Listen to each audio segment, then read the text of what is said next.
그런데 그러면 애플 모델이 갖고 있는 하나의 이제 지금 이 장단점을 조금 더 이제 구체적으로 보겠습니다. 애플 모델이요. 자, 애플의 이 그 강점은요. 최근에 미국의 주가가 그러니까 많이 폭락을 하면서 애플도 그러니까는 한 3조 달러 가깝게 기업 가치가 갔다가 한 2조 6천억 달러 밑에까지 추락했잖아요. 그럼에도 불구하고 상대적으로는 선방을 하고 있습니다. 어제까지 그러니까 애플의 주가가 올 들어서 한 13%가 하락을 했어요. 그런데 애플이 속해 있는 나스닥에, 기술주들이 모여있는 나스닥에 한 21%가 하락했습니다. 같은 기간에. 구글도 한 20% 하락했어요. 이게 애플과 구글의 차이죠. 애플과 구글의 차이가, 애플은 한 13% 하락하는 동안에 알파벳, 구글의 모기업인 알파벳은 한 20% 하락했다 이겁니다. 아마존 27% 하락했습니다. 같은 플랫폼 기업이라 하더라도 애플이 갖고 있는 이 강점이 여기서 보여주고 있는 건데, 상대적으로요. 강점이 보여주고 있는 건데, 자, 애플과 그러니까 구글의 생태계의 차이는 올해 1분기에 그러니까 우리가 이 영업 실적을 보게 되면, 재무제표를 보게 되면은, 예? 기업 실적 보고서를 보게 되면 딱 보이죠. 자, 앞에서 잠깐 소개했듯이 애플은 1분기에 한 973억 달러 정도를 기록했어요. 매출액이요. 그 중에서 그러니까 거의 한 300억 달러의 그러니까는 영업이익을 냈죠. 그래서 영업이익률이 한 31%를 기록했습니다. 근데 이게 1년 전보다도 뭐 크게 개선된 건 아니에요. 비슷해요. 근데 애플의 근데 이 돈을 번 거를 보게 되면은 맨 밑에 이제 그 그린 색깔로 이렇게 표시해 놨죠. 아이폰이 절반 이상을 차지하고 있죠. 절반 이상. 한 506억 달러 정도예요. 전체 그러니까 973억 달러 중에서 한 506억 달러를 아이폰이 벌었죠. 근데 그 다음으로 많은 게 어떤 겁니까요? 서비스 부분입니다. 서비스 부분이 한 200억 달러 벌었죠. 서비스 부분이요. 서비스하고 제품이 쌍끌이를 하고 있는 거죠. 네? 서비스하고 제품이 쌍끌이를 하고 있는 거예요. 근데 알파벳, 구글을 한번 봐보세요. 구글의 그러니까 매출액의 80% 이상은 뭡니까요? 광고 수입입니다. 광고 수입이에요. 광고 수입이요. 예?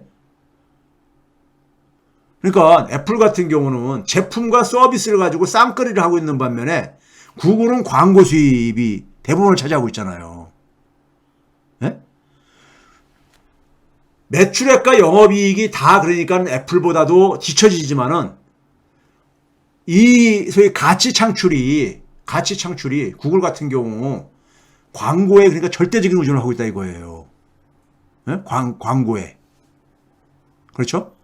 거기다가 밑에 보시게 되면은 구글이 가지고 있는 게 바로 뭡니까요? 인공지능 플랫폼을 이제 인공지능 플랫폼을 지금 이제 만들려고 지금 이제 하고 있는데 소위 말해서 구글 클라우드 데이터 할 수 있는 이것도 가로 안의 수치는 뭐냐면 영업 손실을 보고 있다는 겁니다. 영업 이익을 보고 있는 게 아니라 손실을 보고 있다는 거예요. 그 가로 안의 수치들은요. 얻어 배출한 건 뭐예요? 신수익 사업도 여전히 그러니까는 계속 손실이 지속되고 있다는 얘기입니다. 10억 달러 이상의 손실이 계속 진행되고 있어요. 분기별로요. 새로운 그러니까 수익 사업을 못 만들어내면서 절대적인 것을 광고 수입에 그러니까 의존하고 있다 이겁니다. 당연히 애플보다 취약하죠. 애플은 50% 이상을 그리고 절반 이상을 제품 이 아이폰에서 나오고 있고 그다음에 맥이라든가 아이패드 같은 데서도 여전히 그러니까는 예? 그다음에 애플 워치라든가 이런 데서 상당 부분이 나오고 있는데 서비스도 그러니까는 서비스도 한 200억 달러가 서비스도 나오고 있다 이거예요. 상당히 다양화되어 있죠. 근데 제품과 서비스가 상호 그러니까는 시너지 효과를 만들어내고 있죠. 애플의 우리가 이 그 진화 과정을 보게 되면요. 그러니까 애플이 왜 저렇게 강점을 갖고 있는가를 보게 되면요. 애플의 사업 모델을 보면은 이해가 되어져요. 애플은 원래 뭡니까? 컴퓨터 기업이었잖아요. 컴퓨터 만드는요. 그렇죠? 76년인가요? 애플이 기업이 만들어진 게요. 컴퓨터 만드는 맥. 그렇죠? 근데 이 하드웨어 기업이잖아요. 기본적으로요. 그러다가 90년대 그러니까 굉장히 애플이 고전을 하죠. 고전을 하다가 97년인가요? 제 기억에. 스티브 잡스가 그러니까 80년대 축출당했다가, 예? 그 개팍한 성격 뭐 이런 걸로 해가지고 축출당했다가 97년대 다시 컴백을 하죠. 컴백을 해가지고 애플이 그러니까 살아나기 시작한 게 바로 뭡니까요? 아이팟을 내놓으면서죠. 아이팟이 2001년도에 나왔습니다. 2001년도에요. 아이팟을 보게 되면요. 아이팟 하게 되면은 우리한테 굉장히 쓰라린 게 뭐가 있습니까? 우리나라의 아이리버, MP3, 세계 최고의 기술을 갖고 있는 MP3 제조업체인 아이리버가 아이팟 때문에 결국은 죽었죠. 그렇죠? 아이팟 때문에 죽은 이유가 뭡니까요?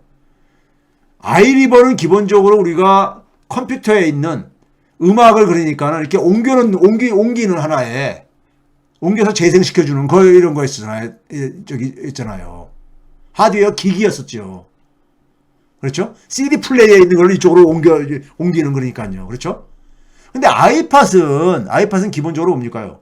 콘텐츠까지 그러니까는 콘텐츠를 그러니까는 소위 뮤직 콘텐츠를, 음악 저작물을 이거에 그러니까 소프트웨어를 그러니까 장착을 했잖아요. 그렇죠? 그래서 뭐냐면은 제품과 그 다음에 서비스, 음악을 제공하는 서비스를 그러니까는 같이 결합시킨 거 아니에요. 그럼으로써 아이팟이 MP3 제품으로서의 매력도 더 증가시킨 거죠. 아이리버보다 아이팟이 더 매력적인 제품이 되게 한 거죠. 그 이유는 하드웨어와 콘텐츠를 그러니까는, 예? 소위 말해서 전통적인 하드웨어는 뭐예요? 전통적인 제조업 제품입니다. 콘텐츠는 뭐예요? 디지털 상품이죠. 디지털 재화죠. 오프라인과 온라인의 결합이 이루어진 거죠. 산업사의 생태계하고 디지털 생태계가 결합이 이루어진 거죠. 예? 그러면서 이제 디지털 생태계로 이행의 시작을 알린 겁니다. 그래서 이 음악 저작물을 제공하기 위해서 애플이 스티브 잡스가 개발한 게 뭡니까? 아이튠즈 뮤직 스토어잖아요. 아이튠즈 뮤직 스토어요. 지금 뭐냐면 음악이라는 저작물의 플랫폼을 만든 거잖아요.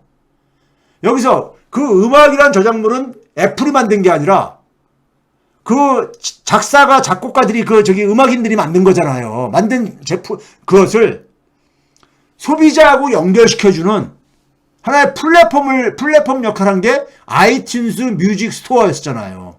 그래서 저자가 7을 갖고, 판매 수익의 7을 갖고, 10 중에서 7을 갖고, 70%를 갖고, 그 다음에 애플이 3을 먹겠다는 7대3 이익 공유 법칙이 이때부터 도입이 되기 시작하지죠. 그래서 소위 그러니까 이 음원 저작자, 음악 저작자하고 저작 콘텐츠죠. 음악 콘텐츠를 소비자하고 연결시켜주는 플랫폼 사업 모델을 처음으로 런칭한 거죠. 구글은 어떻게 했습니까? 검색 서비스로 그러니까는 플랫폼을 사람들을 그러니까는 다 끌어모았었어요. 근데 자기들이 그 소비자들한테 뭐 팔아먹은 건 없잖아요. 기업들한테 광고를 거기다 연결시켜서 했는데 애플은 자기가 개발한 제품인 아이팟이라는 그러니까 우리가 MP3 제품이요. 이거하고 이거를 그러니까 매력적으로 만드는 데 속에서 이 음악가들이 만든 음악이라는 콘텐츠를 그러니까 소비자들한테 연결시키면서도 돈을 챙기고 또 자기들이 개발한 아이팟이라는 MP3의 제품의 가치도 높이는 이중으로 해가지고 돈을 만드는 사업 모델을 개발한 거죠. 이 아이팟의 모델이 그 이후에 그러니까는 계속 애플의 사업 모델에 밑바탕을 깔고 있죠. 소위 플랫폼 사업 모델이면서 그런데 여기서 이 플랫폼에서 제공되는 서비스들, 소위 콘텐츠가 됐던 그 다음에 뒤에 나오는 이제 앱이라든가 이런 것들은 애플의 직원들이 만든 게 아니잖아요. 애플 바깥에 있는 사람들이 다 만든 거잖아요. 그 2003년 봄만 하더라도 애플이 삼성전자 시가총액의 10%뿐이 안 됐었어요. 10분의 1뿐이 안 됐었습니다. 근데 지금은 완전히 역전돼가지고 삼성전자에 그러니까는 지금 애플이 갖는 가치는 한 6배 이렇게 되잖아요. 예? 그 다음에 이제 이 음원에서 이제 영상으로까지 이제 이렇게 확장하죠. 아이팟 5세대에서는요. 어쨌든 간에. 그 다음에 이제 그러니까 두 번째 도약이 뭡니까요? 소위 스마트폰으로 진출하면서죠. 2007년도에 아이폰을 가는데 이걸 하면서 애플이 그 당시만 해도 스티브 잡스가 뭐랬습니까? 이건 전화기. 스마트폰은 사람들이 그 당시만 해도 전화기로 생각했었으니까요. 전화기 플러스 아이팟 플러스 인터넷 커뮤니케이터 이렇게 얘기했어요. 예? 인터넷 커뮤니케이터. 그런데 인터넷 커뮤니케이터엔 별로 사람들이 주목을 안 했었죠. 처음에는요. 근데 2008년도에 여기다가 뭘 갑니까요?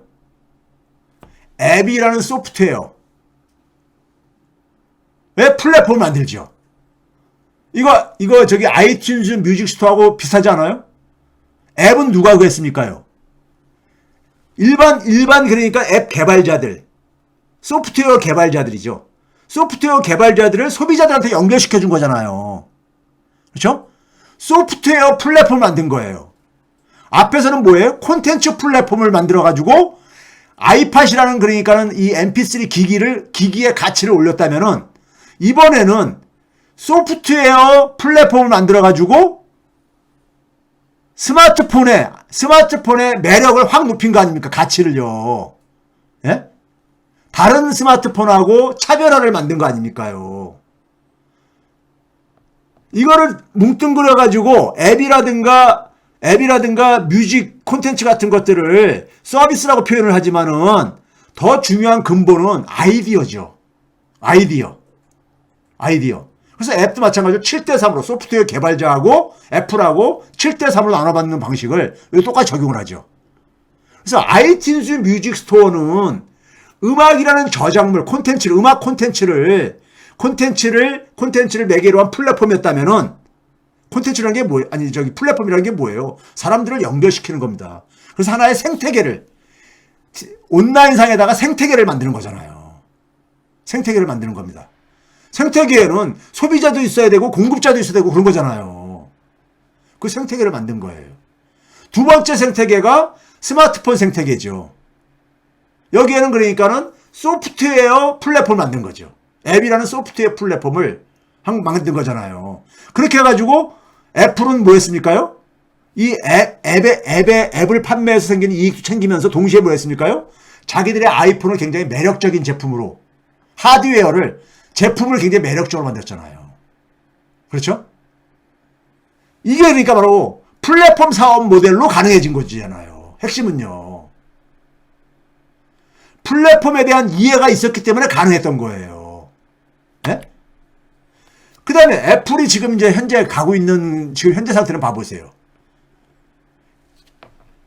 뮤직에서 소프트웨어에서 넘어서서 이제 뭐냐면 TV, 게임, 뉴스 이런 쪽으로 많이 진화를 하는데 여기서 이렇게 보게 되면 뒤늦게 진출한 거 아닙니까요? TV 이런 거는 기존의 넷플릭스라든가 디즈니하고 경쟁? 이건 아닌 것 같거든. 제가 볼 때는요. 예? 그 다음에 스포티파이라는 우리가 음원도 있잖아요. 그래서 이제 구독 기반 서비스로 이제 그러니까 너무 바뀌지만은 애플이 추구하는 건 뭐겠습니까요? 애플은 뭐냐면은 이러한 그러니까 소위 말해 소프트웨어나 콘텐츠를 통해 가지고 애플에 대한 소비자들이 경험을 하게 만드는 거죠. 그래서 애플의 생태계에 그러니까 애플 제품에 대한 그러니까 매력을 높이기 위한 것이죠. 예? 그래서 플랫폼을 지금은 확장하는 이런 단계입니다. 그 융합 플랫폼을 만드는 거잖아요. 융합 플랫폼을요. 예? 음원에서 스마트폰에서 그 다음에 TV, 게임 이런 걸로 확장해 나가는 거란 말이에요. 이게 만약에 전체적으로 다 확장되면요. 그게 바로 뭡니까요? 그게 메타버스인 거예요. 디지털 상에다가 모든 거를 다 담아내는 거. 오프라인에서 우리가 하고 있는 거 다 담아내면은 그게 바로 메타버스입니다. 애플이 지금 접근하는 방식은 이런 방식으로 메타버스로 가겠다는 거예요. 가겠다는 겁니다. 즉 뭐냐면 플랫폼 모델과 하드웨어를 결합을 해가지고 하드웨어 가치도 업그레이드 시키고 그 다음에 플랫폼을 통해서 그 다음에 거기서 소프트웨어라든가 콘텐츠도 팔아가지고 거기서도 이익을 챙기고 이런 방식으로 애플을 하고 있는 겁니다. 근데 사용자들이 되게 그러니까 애플에 대해서 매력을 느끼는 건 뭐예요?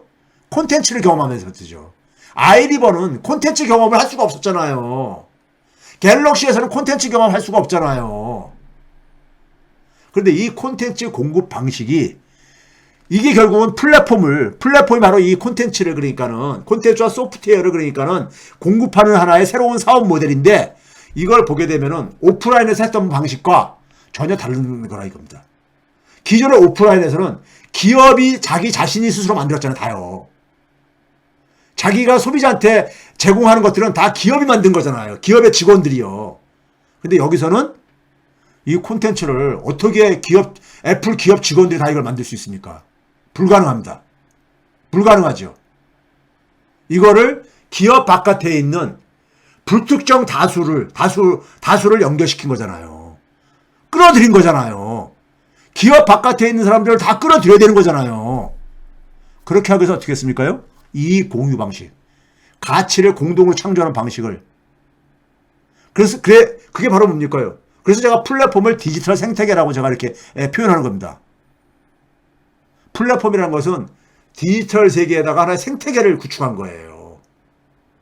여기에 지금 애플카로 이제 가겠다는 거예요. 애플카 기반의 생태계를 추구하겠다는 겁니다. 그러니까 플랫폼을 계속 확장해 가는 거예요, 지금요. 확장해 가겠다는 이런 거예요. 자, 여러분들 그래서 애플의 그동안 제품들 봐보세요. 아이팟 2001년도에 나온 다음에 2007년도에 아이폰 나오고 그 중간에 그러니까 뭐 맥북이라든가 그 다음에 뭐 아이패드도 나오고 애플워치 나오고 이렇게 나왔지만은 기본적으로 이것들 다 공통점이 아까 얘기했듯이 하드웨어 전통적인 산업 생태계에서 우리가 있었던 제품 하드웨어죠. 이거 플러스 그 다음에 뭐냐면 소프트웨어나 콘텐츠 플랫폼 이걸 연결시키는 거잖아요. 네? 그러니까 오프라인에서 우리가 오프라인의 유산이 뭡니까요? 제품이잖아요. 제품이 하드웨어예요. 새로운 것은 뭡니까요? 새로운 세계를 그러니까 개척하는데 새로운 세계는 뭐냐? 디지털 생태계를 구축을 하면서 이익을 그러니까는 가치를 공동 창조하는 디지털 경제 생태계를 그러니까는 지금 개척하고 확장해 가는 방식으로 돈벌이를 하고 있는 겁니다. 돈벌이를 하고 있는 거죠. 그럼 애플 모델의 의미는 뭐냐면요. 경제가 그러니까 우리가 인터넷으로 하면서 디지털화되고 그다음에 플랫폼화로 전환됐는데 새로운 경제 생태계가 부상했음을 의미하는 겁니다. 그럼 사람들은 특히 지금 청년들이요. 21세기에 태어난 청년들 아니면 MZ 세대라든가 이런 세대들은 언제까지 살아갈 겁니까? 적어도 한 2070년, 80년까지 살 거예요. MZ 세대들도요. 그렇죠? 그러면 이 새로운 경제 생태계에 대해서 이해하지 못하면은 죄송한 표현이지만 나고자 됩니다. 나고자 되져요. 경제가 이동을 하고 있는 거거든, 지금요. 지금 애플이 갖고 있는 의미는 여러 가지가 있는데, 애플의 기업 가치가 지금 최근에 좀 떨어졌지만은, 미국이 전 세계에서 경제 규모가 1위죠. 한 21조 달러 정도, 2조 달러 되죠. GDP가요. 그 다음에 중국이죠. 한 17조 정도 되죠. 그 다음에 뭐냐면 일본이죠. 한 5조요. 그 다음에 독일이죠. 4조 정도요. 그 다음에 영국이 애플보다 기업 가치가 낮습니다. 낮아요.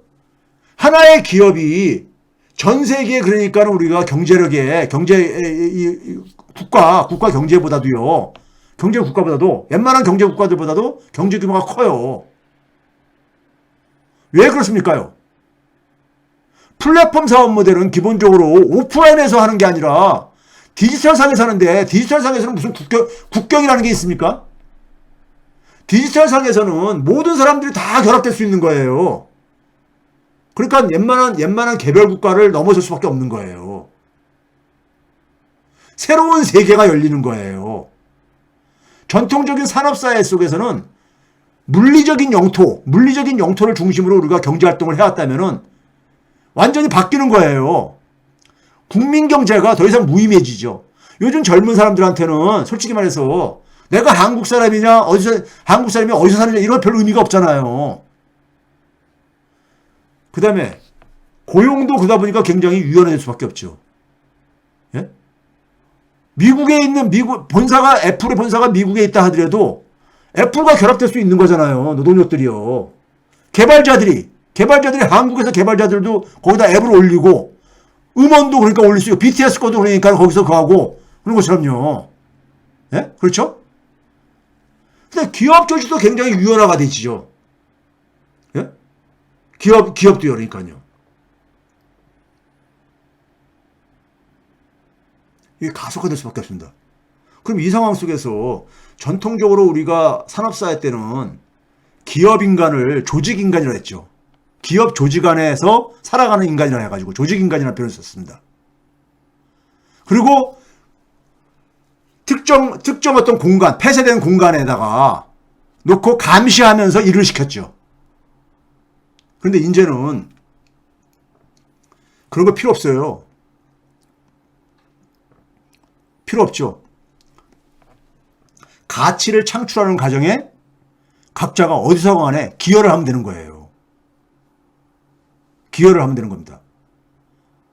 그러니까 노동의 자율성이 굉장히 크게 증대할 수밖에 없는 겁니다. 그러니까 주당 노동 시간도 무의미한 거예요. 이제는 그러니까요. 솔직히 말해서. 예? 윤석열이 120시간 얘기했는데 각자 자기가 가치를 창출하는 데 속에서 참여자가 되는 거기 때문에 자기가 스스로 결정을 해가지고 이걸 이 가치 창출에 참여를 하는 거기 때문에요. 많은 것들이 의미가 지금 그러니까는 바뀌고 있는 겁니다. 근데 애플이 보게 되면요. 이게 1분기 기준으로 지금 최근에 1분기까지 나왔으니까 1분기 기준으로 영업이익률인데 솔직히 말해서 스티브 잡스 시절에 영업이익률이 한때 2012년 1분기에는요 39.3%까지 갔습니다. 그래서 쭉 떨어졌죠. 2016년 떨어지게 된 것이 흔히 말해서 스마트폰이 포화 상태가 진입해서 그렇다. 이런 얘기들 많이 하고 그러는데 그렇죠? 하는데 그러고 나서 애플이 그러니까 최근에 지난해부터 그러니까 다시 그러니까 크게 반등을 했죠. 이게 이제 어디서 비롯됐는가 한번 생각을 해보세요. 그 영업이익률을 보게 되면은 과거 그러니까 높았었던 스티브 잡스 때 높았었던 시절을 회복을 못하고 있습니다. 이건 연간 영업이익입니다. 1년 기준으로요. 2011년, 12년이 30% 넘었었던 때가 있었잖아요. 그 다음에 1분기 기준으로 매출액의 변화율을 보게 되면요. 지난 2009년에 애플이 처음으로 시가총액으로 미국의 10대 기업에 진입을 합니다. 진입을 했었어요. 그때부터 한 13년이라는 시간이 흘렀죠. 1분기 기준으로 영업이익률을 보게 되면요. 연평균 지난 13년간 연 20% 성장을 했어요. 굉장히 빠르게 성장을 한 거죠. 근데 지난 1년간은 8.6%뿐이 성장 안 했습니다. 그럼 지난해가 워낙 높아졌기 때문에 그렇지 않겠냐 이렇게 할 수 있는데 딱 이걸 절반으로 나눠볼게요. 2016년부터 그러니까 스마트폰 시장이 포화 상태가 내가 쭉 떨어졌었던 그 전으로 보게 되면은 2009년부터 15년까지 6년간은 연 36% 성장을 했어요. 근데 16년부터 22년 6년간은 12% 정도뿐이 성장을 했습니다. 3분의 1도 안 돼요. 그런 점에서 매출액조차도 스티브 잡스 죽고 난 이후에 떨어지고 있다는 것은 사실입니다. 애플 모델에 뭔가 그러니까는 한계가 있다는 거죠. 영업이익으로 봐보세요. 영업이익도 비슷한 추세가 보입니다. 영업이익도 지난 13년간 연 22%인데 지난 1년간은 9%고요. 이거를 절반으로 나눠서 보게 되면은 앞에 6년은 연 41%. 뒤에 그러니까는 6년은 연 14%. 이것도 3분의 1이죠. 그렇죠? 즉, 최근 10년 이상을 보게 되면은, 10년간을 이렇게 보게 되면은, 최근이 그러니까 성장률이 증가율이 이익 증가율이나 성장률 등 간에 좀 떨어지고 있다는 겁니다. 이게 이제 그러니까 애플의 그러니까 우리가 한계로서 우리가 좀 머릿속에 좀 이렇게 남겨둬 보세요. 그 다음에 이제 고용 문제입니다. 고용이요. 1980년경만 하더라도 미국의 그러니까 핵심 산업은 제조업이었었습니다. 제조업의 꽃은 자동차 산업이죠. 그렇죠? 그래서 당시에 그러니까 우리가 미국의 GM이 엑슨모빌 에너지 기업이죠. 이 기업이죠. 엑슨모빌과 더불어서 기업 가치 1, 2위를 차지했죠. GM이 70대 말에 70만 명이 넘었어요. 고용 규모가요. 그런데 매출액과 이익은 매출액이 한 660억. 영업이익은 한 29억 정도. 영업이익률은 4.4%. 지금 앞에서 얘기한 애플과 비교해 보세요. 영업이익만 보더라도 10분의 1도 안 되잖아요. 그런데 애플의 이 고용 규모는요, 한 15만 명 정도밖에 안 됩니다. 예? GM은 73만 명, 70만 명. 제조업 시대 때는 기업의 주주가치가 증가하게 되면 고용도 증가했었어요. 그런데 애플 한번 봐보세요. 영업이익이 이 빨간 선이 이게 고용 규모고요. 그 다음에 뭐냐면은 밑에 파란색 선이 영업이익입니다. 단위가 100만 달러인데 이걸 보시게 되면은 뭐 영업이익이 저렇게 증가해가도 고용 규모는 그렇게 빠른 속도로 이렇게 비례해서 증가하지 않는다 이거예요. 자, 애플하고 폭스바겐하고 한번 비교해보세요. 자동차 기업이요. 2014년까지만 하더라도 매출액에 있어서 폭스바겐이 앞섰었습니다. 많이 팔았다 이거예요. 예? 그런데 기업 가치는 훨씬 더 낮았습니다. 왜? 매출액이 많아도 별로 그러니까 성장성이 없다고 봐서 이제 영업 이익도 별로 그렇게 크지 않다 보니까 이렇게 된 거죠. 예? 소위 말해서 아마존하고 월마트하고 좀 이렇게 비교랑 비슷합니다. 영업이익도 봐보세요. 근데 영업이익은 보게 되면은 애플이 훨씬 더 그러니까 높잖아요. 폭스바겐보다도요. 그렇죠? 매출액은 그러니까는 폭스바겐이 훨씬 많았어도. 그렇죠? 애플 대 폭스바겐의 영업이익을 이렇게 비교한 거고요. 애플 대 폭스바겐의 고용 규모를 봐보세요. 폭스바겐은 여전히 그러니까 한 70만 명 가깝게 고용을 하고 있잖아요. 그렇죠? 이런 점에서 애플 대 폭스바겐의 1인당 매출액 차이. 애플이 훨씬 더 높잖아요. 그렇죠? 1인당 영업이익도 그렇고요. 앞에서 기업 투자에서 무형자산의 비중이 증가한댔잖아요. 애플 같은 경우는 무형자산이 많은 기업이죠. 그런데 이거 봐보세요. 일자리 없는 성장, 고용 없는 성장 기간이 80년대 이후부터 빠르게 증가해 가고 있잖아요. 지금 뭐냐면 성장은 하는데 일자리가 안 만들어진다는 얘기죠. 예? 고용 없는 성장이라는 것이 원래 경기는 회복으로 들어갔는데 경기는 회복됐는데 2년이 지나도 경기 회복된 지 2년이 지나도 고용이 그러니까는 원래 침체 이전 수를 회복하지 못한 걸 가지고 고용 없는 성장이라고 개념을 정의합니다. 그게 갈수록 길어져 가고 있잖아요. 80대 이후부터요. 70대까지는 고용 없는 성장이 없었죠, 거의요. 그래서 증가해 가고 있잖아요. 이게 왜 그러냐? 무형자산, 즉 경제 생태계가 디지털 생태계로 이동하면서 생기는 겁니다. 일자리가 굉장히 중요한 문제로 부상하고 있다는 거죠. 일자리가요.